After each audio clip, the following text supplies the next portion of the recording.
podcast. Read more. Blank. Can't say it. It's for a project. I don't want to get in trouble. I'm your co-host, your Heidi. I'm your other one, Savannah. And this is the Christmas special. Ta-da! Now, great segue for me here. Of course. Because today we're going to talk about something a little special. Normally we'd be yapping about books. We're not going to do that today. Nope. Today we're going to talk about mental health and the stigmatization that goes around it. And I feel like this is a really good time to do it because obviously we're getting into winter, seasonal depression, very real thing. Coming from a psych major, it is a thing, people. It is a diagnosis. Period. And it's very real. And you know, we're gonna talk about it so that people don't feel so alone in their struggles. Heck yeah. So the first thing we're gonna talk about is growing up in religion.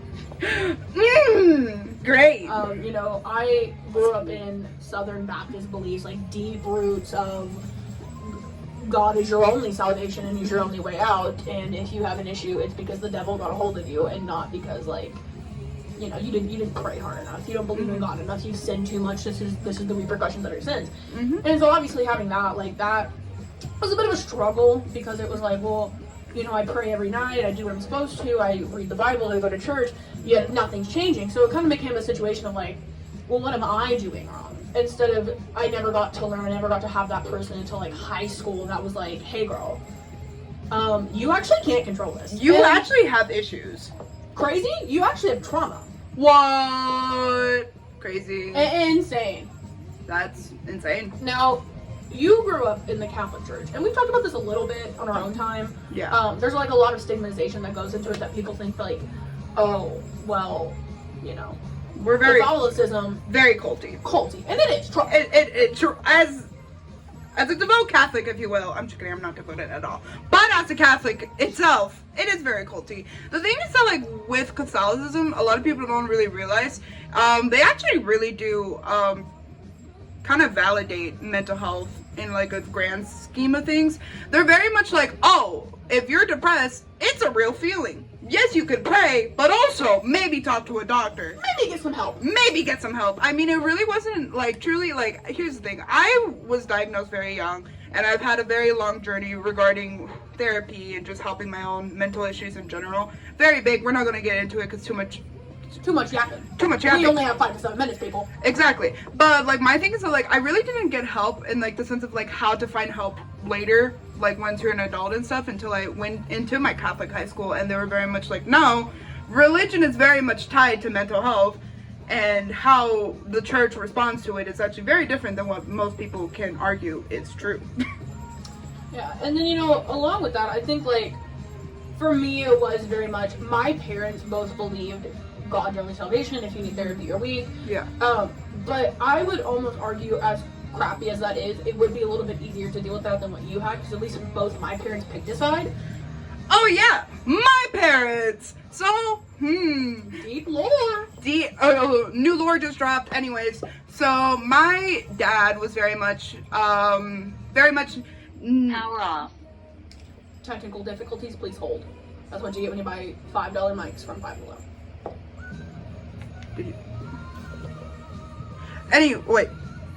Power on. We're yapping now. I'm so sorry, guys. But back to what I was saying. My dad was very much like anti-mental health, doesn't exist, very much anything. Very funny because this is very much hereditary, and it came from my dad. So kind of funny. But my mom is very much like a very big mental health advocate, in the sense of like helping me get help, helping me get into my psych wards, helping me get the help that I truly needed in regards to like medicine and stuff, because she understood that this was a very much real thing, because unlike my father, she was a real Catholic, so she understood what it meant. She understood that this is not what people are teaching in the church. They're teaching to actually help yourself. So yeah. And now that you brought it up, I think that we should talk a little bit about like when you tell people you go into a psych ward, kind of the first impression that they give. Because we've talked about this, obviously. Yes. I'm sure a lot of people, when they think of a psych ward, their immediate thought was, straitjacket thing, or what the hell's wrong with you? A lot of things. Anyways, so you're not wrong. Very much. Thank you. Have you seen me around campus? No, you did not.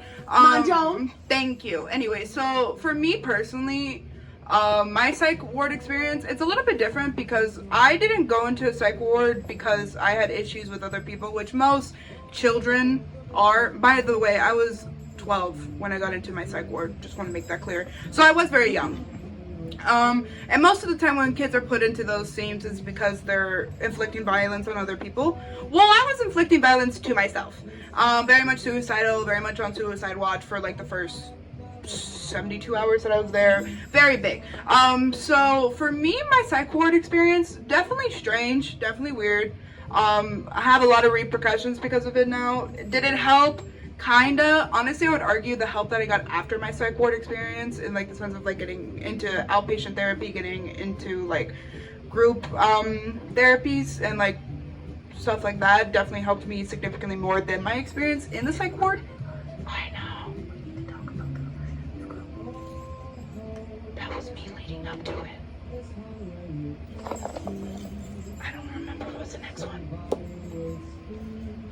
Therapy! Sorry, guys. Okay, so basically, I think a lot of issues that a lot of people have is when they hear that somebody's gone into therapy, they think, oh, well, what's wrong with you? Maybe you're weak, whatever, you know. It's kind of, I've noticed you're either really for therapy or you're really against it. And, you know, to everyone out there who's struggling, who thinks that they might need help, but they can't afford therapy, they don't want to admit that they have it to a stranger, you know, there's other realms that a person can take that I just don't feel like they know that they can do when, you know, they just feel so alone in their own world. You know, something that you could do is you could talk to one of your friends. You could talk to, if you trust your family members enough, you could talk to one of your family members. Self-help books. Self-help books. Those are very helpful. Journaling. If you don't want to talk to somebody, you genuinely don't feel comfortable, you know, something that I would used to do is I would just literally buy a notepad like this one and just kind of write down your feelings for that day. And it's kind of a crazy journey to be able to go back and like read from when you start at like 14 to when you're 20 and you look back and you think, wow, like that genuinely has helped, and you also can see how much you change as a person.